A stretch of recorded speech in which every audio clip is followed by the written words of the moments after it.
चलो बुलावा आया है, कोर्ट ने बुलाया है, कानून के हाथ लंबे होते हैं।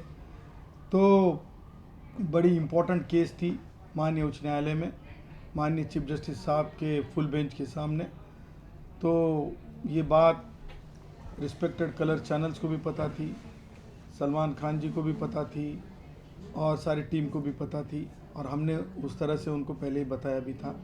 तो बड़े अदर रिस्पेक्ट के साथ, क्योंकि केस ही उतनी मजबूत और ज़रूरी थी कि वो आरक्षण 50% से ज़्यादा आरक्षण देश के फंडामेंटल स्ट्रक्चर है जो संविधान का है, उसके संदर्भ में केस थी।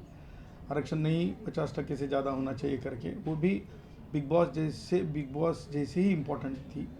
और जयश्री जी उस केस को 2014 से लड़ रहे हैं।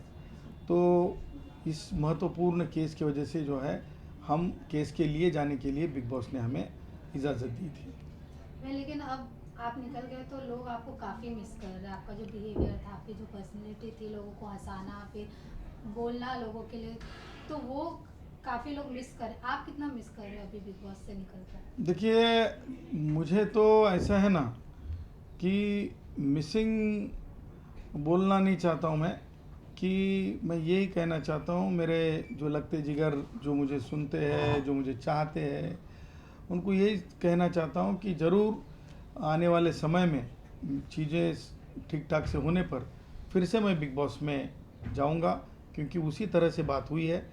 तो ज़्यादा स्ट्रेस होने की, मेरे भाइयों साथियों लगते जिगर जो भी है, मैं फैंस नहीं कहता हूँ, फैंस थोड़ा दूर का रिश्ता होता है।